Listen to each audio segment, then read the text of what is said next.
taane yaadarra filatan fiduudhaan nu falman jechuudhaan waamicha dhiyeessan muummichi ministeera Itoophiyaa Abiy Ahmed.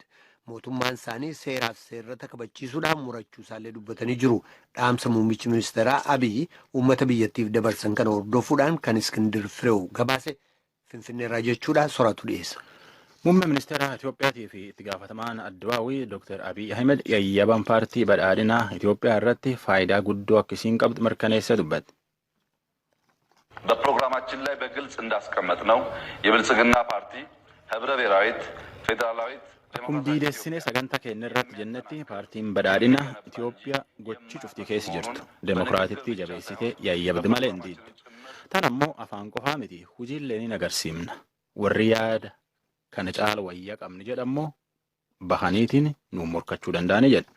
Yayyaban badhaadhina falmuu qofaa miti falmii jirtu keessallee ammoo hojiin paartiin teen waan hojjettullee in agarsiifnaa jedha Dr. Abiy. Paartiin badhaadhina yayyaba bisii irratti gaafii hedduu deebisuu fi ijoollee kaayimaallee gaafii hedduu deebisuuf horfoo jirtedha.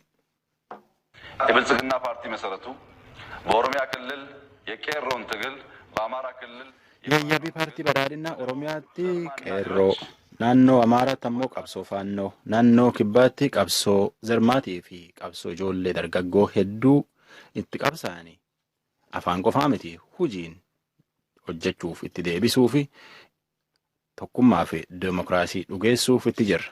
Tana beektanii baga gammaddan isiniin jedha paartii teessan jabeeffadhaa jedhaa jechuun dhaamate. Akka muummeen ministeera Itoophiyaa jedhetti wanni guddoon mootummaan paartii badhaadhinaa kora dhiyoo ta'a kanarrallee murteesse olaantummaa seeraa jajjabeessu. Olaantummaa seeraa kana jajjabeessaniitiin akka hojjetan akka dansa irratti mari'anne waliigallee jedha. Warri yaada kan caalu wayya qabu jedhan ammoo nuun morkachuu danda'a jechuun dhaamate. Godina Jiroo keessatti kan argamu yuunivarsiitiin Odaa Bultum guyyoota 15 dhufaniif barnoota kennuu akka dhaabu beeksisee jira.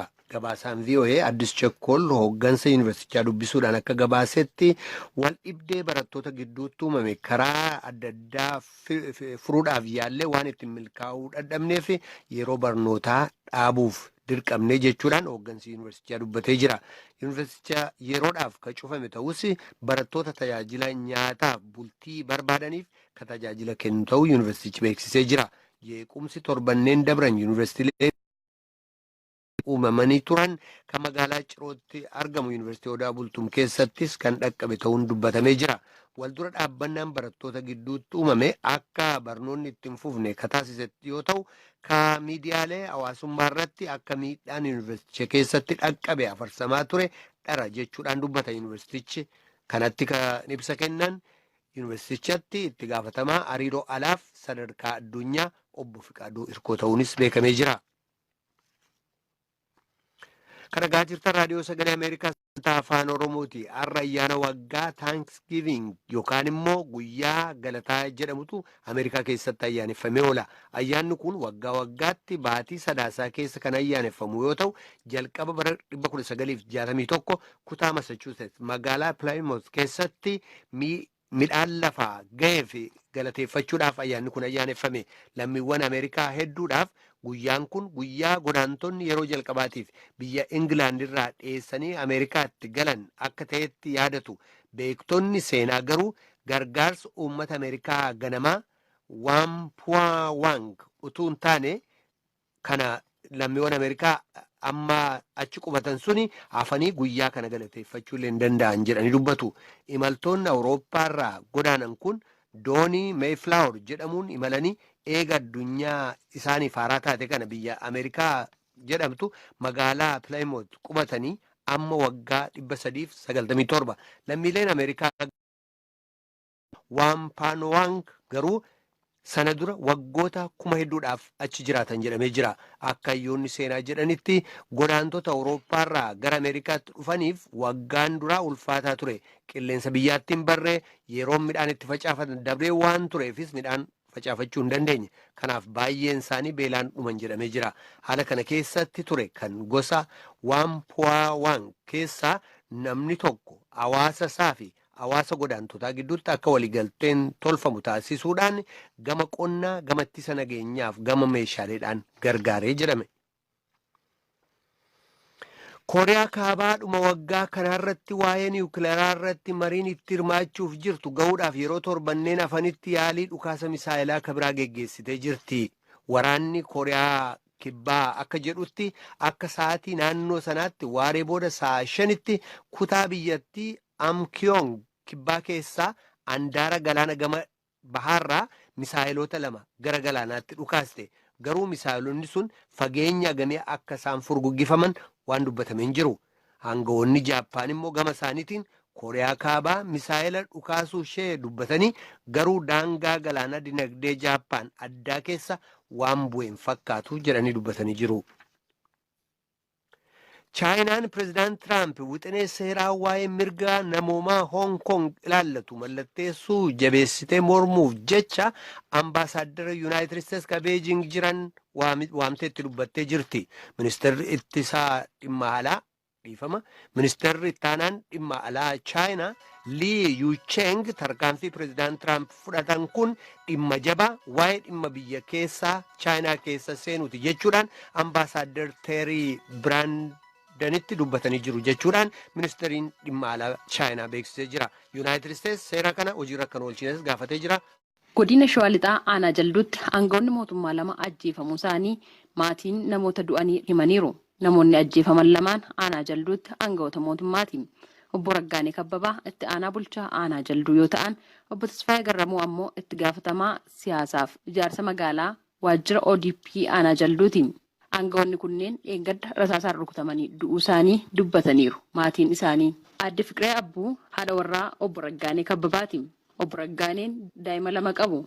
Eeggadda gaafa hojjaa 2 galgala keessa naannoo sa'aatii 12 irratti qaama hin beekamne rasaasaan rukutamanii du'uu isaanii dubbatan.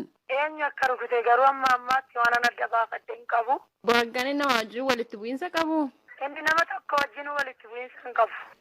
Hojiidhuma hojjeta malee waan nama tokko walitti bu'iinsa qabu. Homaayyuu hin qabu, nama walitti bu'uu miti. Eessatu deemaniiti kan isaan rukutamanii? Lakki naannoodhuma mana kiyyaatti as deemaa jira. Naannoo manaatti meetira xiqqoon isaaf teetti malee naannoo manaatti dhiyaateera galuudhaaf. Waajjira walgahii qabna naan jedhee bahee ganama achi oolaniit gara sa'aatii dibee rukutamu sana dolollittiin mana kiyya garjallaadha. Toora sanitti obbo Tasfaayee wajjin akkana gadi dhufaniiti achitti rukutamanii jedhan. Namni hin dirmanneefi? Nama birmate sanaani afaan Amaariffaa fi afaan Oromootiin rukutamtuu itti dabalamtuun siqiinaa jedhanii irra dhoowwanii. Raggaaneen rukutameeyyuu yeroo sana keessaan baane baay'ee lafa ciisee ture akkan kaasne godhanii hin dhoowwan isaan meeshaa qabu waanta ta'eef ofii isaaniitii erga fagaatanii booda dhufanii kaasanii. Akkasaan rukutan dubartii wayii bakka inni rukutame garjallaatti galte fixaan kaa jennaan itti garagartee rukutuudha. Kanaan manatti ol seente balbala ishee duratti kan rukutame jechaadha. Namni hundumtuu birmatee yeroo rasaasni dhuka'u namni hundumtuu gamaa gamanaa ilaala.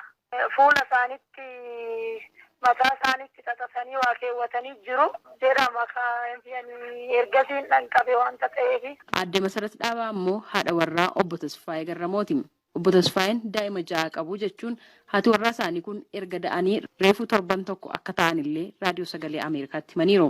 Amma asittis gara ana barii walgahii dhadheen na biraa bahe fayyuma isaanii kanarra immoo asii mucaadhuma isa wajjin hin du'an hiriyaa koon geggeessa jedheeti.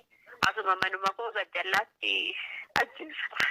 Gaani kaawwani ankiyyatti yoo araasidha dhaleetoo reefuun torbakkoo guuta manaallee bahuu hin dandeenye. Amma kaanuma qawween tokko yeetuma iyya nan argee ijoolleen koo dhabdee qaamumaan argatan. Yeroo isaan achi ga'an ijoolleen rukutamaniituma waluma maddii ciciisuu kanarra kaa'umaa gochuu hin dandeenye. Qaamni rukute immoo namoonni adda addaan garuu akka jiranitti isaan daara buburree uffatu kan akkanatti wanni isaanitti xamaxamatanii jiru. Namoonni kun yoo jaanis argan kaabalu jedhanii wanti isaan fuula isaanii mul'isan hin jiru. Ija isaanii qofatu mul'ata. 2 ta'anii tasiin gadi kaatanan jedhamus hin jira odeeffannoon. Eenyummaa isaanii hin beekamne. Namoonni kunneen qaamota hin beekamneen ajjeefamuu isaanii waajjirri dhimmoota kominikeeshinii godina Shawaa Lixaa ibsee jira. Obbo Guutaa Baalchaa itti gaafatamaa waajjira dhimmoota kominikeeshinii godina Shawaa Lixaati. Aangawoonni mootummaa kun ajjeefamuu malee eenyuun akka ajjeefaman wanta ammatti beekame hin jiru. Shakkiin garuu namoonni to'annoo jala oolan jiru jedhan. Waan kun kan ta'e hooggantoonni kun kan isaan du'an gaafa 16 naannoo tilmaamaa isaa 12ti galgala keessaa jechuudha. Hojii ba'anii mana isa tokko dubartiin deessee jirti. Haati manaansaa ishii gaafatanii yeroo ba'an keessatti waan kun qindaa'ee akka rukutamanidha. Naannoo manneen seeraan alaa ijaaramu kana wajjin wal qabatee wanneen hojjetan waan jiruuf isaaf waan sana ilaaluuf dhugaa deeman bakka sanatti kan rukutamanidha. Amma jarreen kun galgala yeroo sanatti nama lama ta'anii dhimma isaanii kan hin beekamne uffataniiru. Fuulli isaanii hin beekamu waa ofitti maraniiru jedhama. Jara kana lamaan rukutanii too bakka sanatti kilaashiidhaan achi deemanii waan jedhamudha. Nama lama isaan jirre. Yeroo sanatti akka namoonni illee itti hin siqne bakka sana dhaabbatanii moobaayilii kiisii isaaniis jiru fudhatanii bakka sana baargamoo wayii akka qarreetti lafti ishii baargamoo sanatti gannaan madiin ajarri lamaan hin qabamne. Garuu shakkamtoonni sanaan wal qabatu shakkamtoonni haga kaleessaatti fuulli isaanii beekamu waa ofitti maraniiru jedhama. Jiru jechuudha sanaan kan wal qabatu. Kanadha kan jedhame hin jiru. Beekamu qaamonni garaagaraa san seeraan ala hidhatanii too linga socho'an kun waan jiruuf qaamni isaan beekamu walumaa galaagalummaatti qorannoo gaggeeffamaa jira shakkamtoota irratti ganaadha. Rakkoon ajjeechaa aangawoota mootummaa irratti xiyyeeffate yeroo yeroon dabalaa jira kan jedhan obbo Guutaan mootummaan dhimma kanaaf xiyyeeffannoo kennee hordofuu qabas jedhaniiru. Sirni awwaalcha qondaaltota kanaa har'a aanaa jalduu magaalaa Goojjootti raawwatameera kan jedhan maatiin namoota ajjeefamanii xiyyeeffannaan abbaa ajjeesanii maatii bittinneessuu irratti ka'aatti jiru babal'achaa jira waan ta'eef mootummaan hordoffii cimaa taasisee yakkamtoota seeratti dhiyeessuu qabaa jedhan. Waan biyya Biriteen dhiyaataa jira. Hedduun lammiiwwan biyyattii haalli biyya isaanii keessaa Atlaantikiin ce'ee innaa calaqqisu hubataa jiran. Yuunivarsiitii Kooleejii Londonitti hayyuu saayinsii kan ta'an Toomaas Giift kanneen keessaa tokko akkas jedhu. Both the US and the UK are rivaling one another for United States if Britain mootummaan hojii sirriitti hojjechuu dhabuurraan kan ka'e anatu caalaa natu caala dorgommii jedhu keessa jiru jedhan. Yaadi uummataa walitti qabame akka mul'isutti lammiiwwan Britain 5 keessaa yoo baay'ate waa'ee Donald Trump yaada qajeelaa kan qabu tokko. Kun immoo qorannaa mana maree United States keessatti baname kanneen hordofan jiraattota London biratti calaqqisaa jira. Kanneen keessaa Daayo Toomaas tokko. Mana maree bakka bu'ootaan darbinaan manni maree murtii seeraa yookaan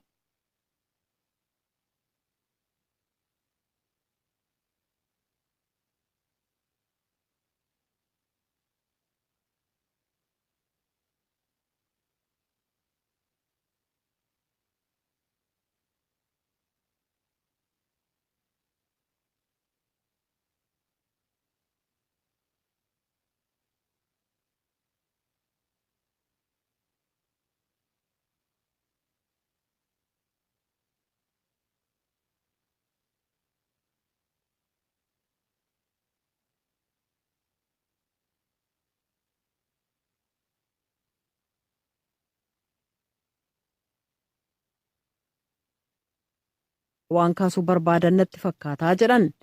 United States mormituu tarsiimoo Raashaa ta'uu malti. Garuu pirezidaantiin Raashaa Puutiin gita isaanii kan Ameerikaa irratti oofamaa ka jiru rakkoon siyaasaa isaan gammachiisa jechuu miti. Mana maree dhimmootii alaa Raashaaf daayirektara kataan Andree Kortuunoof akkas jedhu. The only US president who can fix problems with Moscow is a strong US president. Rakkoo Mooskoo waliin jiruuf mala dha'uu kan danda'u pirezidaantii United States cimaa ta'e qofa. Kanaaf Trump yoo himannaan irratti dhiyaate ejjennoo qaban akka duraa dadhabsiisu beekamaadha jedhan. United States filannoo pirezidaantummaa geggeeffachuuf qophaa'aa jirti. Adeemsi mana marees waggaa dhuftu itti fufa jedhamee eegama. Uummanni addunyaas adeemsa jiru itti dhiyeenyaan hordofu.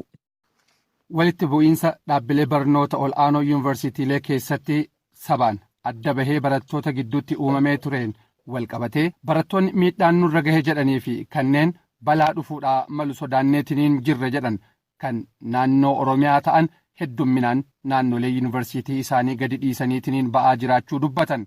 Barattoonni yuunivarsiitota naannoo Amaaraa keessaa ba'anillee heddumminaan magaala Laga Xaafoo Laga Daadhiitti qubatanii isaan kunniin warreen bira dhaqan qaban achi boqataa bira darbaa kanneen bakka dhaqan hin qabne ammoo achumatti qubataniitiniin jiraachuu dubbatan. Barattoonni kunniin raadiyoo sagalee Ameerikaatiif akka himanitti haalli walitti bu'iinsa dhaabbilee barnoota ol'aanoo keessatti mudate akkaan suukaneessaadhaa fi kan lubbuu isaaniitiif illee wabii hin qabne ta'uu waan sodaan guddaan isaanitti uumameef achi baqachuudha dubbatan.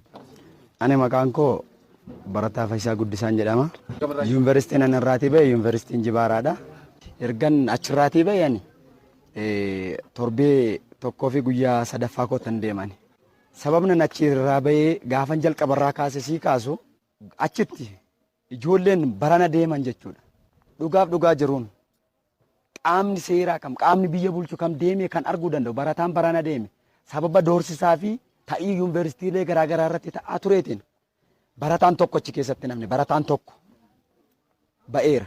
Ani barataa barana deemedha barataa waggaa tokkoffaadhaan. Nan ture garuu baay'een ture. Sababni namni tureef ijoolleen keenya ijoolleen Oromoo kan barana eebbifaman meeqan isaanii jiru. Otoo nutti dhaadatamu ijoollee sana abdii godhadheen anis nan baradha jedhee taa'e maatii kodhoksaan ture. Maqaan koo Meentii Gitaachuun jedhama. Kan irraa dhufee yuunivarsiitii Dabra Taaboriidha. Dabra Taaboritti lola guddaatu ture. Isayyuu adaraashatti gallee otoo taa'aa jirru torbee tokko adaraasha teenye guyyaa sadii fagabuu bullee gaafa sadaffaa maatiin uummanni achi dhufee nu kadhate jilbeeffate nyaata nyaadhaa'ee misaarratti sobanii nu faana nyaatanii honuti shakkinee zimjenne ta'e nu faana fudhatanii raatii irratti immoo zimjanii nu ilaalan. Gaafa raatii nyaannee sadii reef fudhadhaa ijoolleen karaa olirraa nyaatanii kukkufan.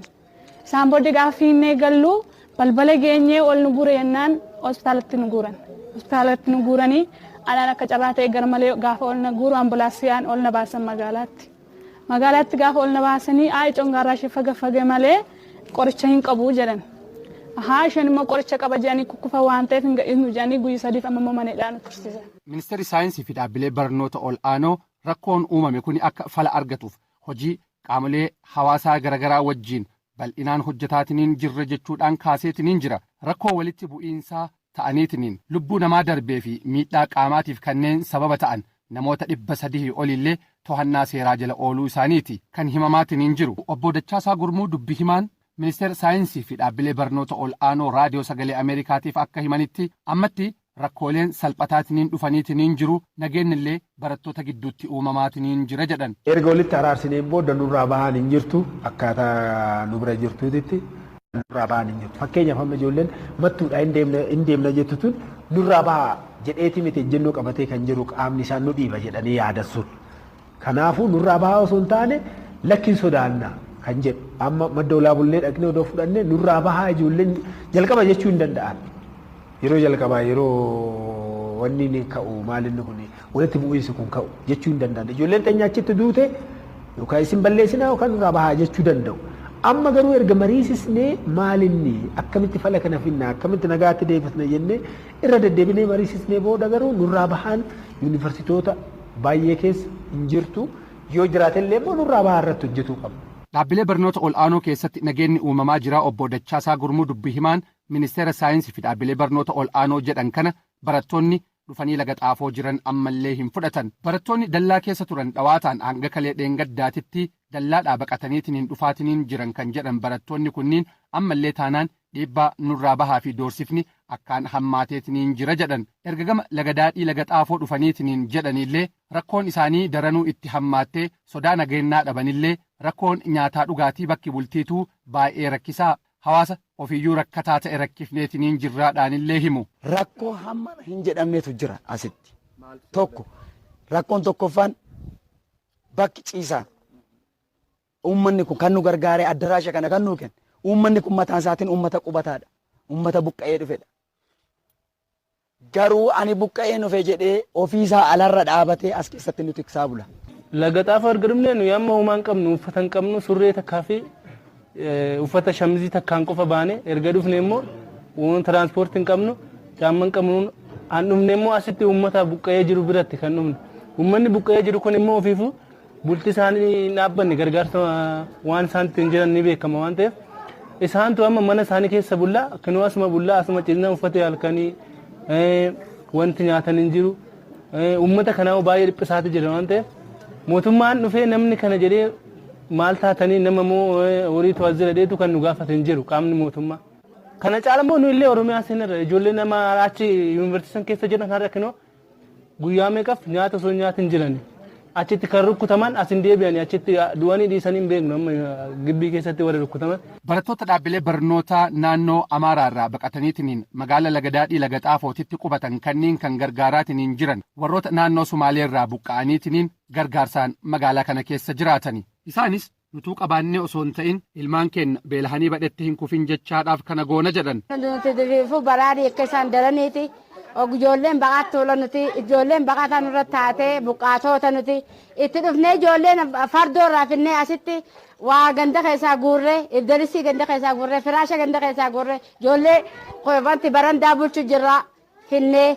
Nutiin kun buqqaa ifiifuu naannoo Somaaleerraa buqqaanee biyya kana dhufne laga xaafoo dhufnee nutuu kiiloo 15 mootummaan nu as facaasu jira. Tanaaf baatii 3-4 dhabamsiisa ogaa fedhe baata akka keessaa nu kennani. Sanumarraa kiiloo 15 harkannu sanirra uummata kana keenya kana ijoollee teenya takilili amaararra ari'amtee dhufte tana takaan karaa dhumte tana qoonqoo isaanii hunda nuutu danda'u jira afataa fi manallee itti goonee kun manuma lammiin nu kan nuti barandaarraa bullee fi ol dabarsinee ijoollee tana jiraachisu jira jechuudha. Barattoonni ammallee rakkoon kun fala barbaada jedhan osoo araarri qixaan hin bu'in araarameetiniin jira jechuudhaan haasa'uudhaa mannaa akkaataa fala rakkoo kanaa qixaan irratti xiyyeeffatamee hojjetamuu qaba jedhan waan fala jedhanillee ni kaasu. Ani akka kootti furmaata ta'a kanan jedhu akka kootti waan asiniin jedhu barataan asitti walitti qabame 1700 jalqaba isiniin jedhe 800 jidduu galani 18 amma dhufani kaganaa amma kunoo kana galaa galmeessaa jirullee jira. Walumaa gala barataa 2518 kan kunoo galmee kanarra jiru. Kan bulchiinsi magaalaa laga xaafollee beeku kan nuti isaaniin beeksisne. Haala nuu mijeessuuf gara godinaatti gaaya akka nuti galuuf konkolaataa kan haala nuu mijeessuuf nuti goone. Ammallee ganaadha kunoo kan hin galmoomne barataa haga kana. Barataan kun hundisaa murtoon inni murteeffate ejjennoon inni qabatee ka'e tokkoof tokko waan nuti waliin dhoksine naannoo Amaaraatti deebinee hin barannu abadan hin barannu. Waan barbaade irratti nu haa bobbaasu yoo barbaanne waan barbaannetti hojjenne adeemsi itti kaleessaatti illee deebina sadarkaa jennee murteeffannetti jirra nuti murtoodha haqaa faqa. Kanaaf nuli ammallee jechuudha qaamni mootummaa erga nuti iddoo kana dhufne barataan kun maal rakkate namni jedhee nu gaafachaa jiru tokko qaamni mootummaa naannoo Oromiyaa qaamni mootummaa federaalaa beeka araarri bu'eera deebi'aa jedhee nutti labsaa jira nutti lallabaa jira soba garuu araarri bu'ee soba araara sobaa araaramani tokko siyaasa kamirraa bilisa nuti barattoonni barachuu barbaanna nu haa barsiisani naannoo Oromiyaa irratti. Keessaahuu adeemsi barattoota gama dhaabbilee barnoota naannoo isaaniitti deebisaniitiin barsiisuu kan hin yaadamnee fi sirriillee miti jedhu obbo Dachaasaa Gurmuu dubbi himaan ministeera saayinsii fi dhaabbilee barnoota ol'aanoo. Obbo Dachaasaan falli jiru barattoonni bakkuma jiranitti deebi'aniitiin nagahaan barachuu akka qaban irratti hojjechuudha jedhu. Ijoolleen deebi'anii baratuudhaaf haala mijeessaa jirra hin mijeessina. Irratti hojjenna kana waan qorrisiisnu miti halkanii guyyaa irratti hojjenna isaan nu gargaaran maatiin isaan nu gargaaru nagaa akka fiduu dandeenyu waliin hojjenne qofa. Kanaafuu akka danda'aniin hamma humna isaanii hundumtuu nagaaf hammarraa eegamtu dalaganii yuunivarsiitotuma keessa jiran deebi'anii baratuun ala fala biraa gochuu hin dandeenyu kennuus hin dandeenyu. Walitti bu'iinsa torbee lama dura dhaabbilee barnoota ol'aanoo irraa ka'eetiniin babal'ataatiniin tureen yoo xiqqaate. Namoonni 6 lubbuun isaanii darbuu ministeerri saayinsii fi dhaabbilee barnoota ol'aanoo mirkaneesseetiniin jira. Namoota miidhaman hanga isaaniillee kan hin beekne ta'uu obbo Dachaasaa Gurmuu dubbi himaan ministeericha raadiyoo sagalee Ameerikaatiif dubbatanii jiru. Barattoonni dhimma kanaan sodaataniitiniin mooraa yuunivarsiitii gadhiisanii naannoodhaa baqatan ammallee haala garaagaraa.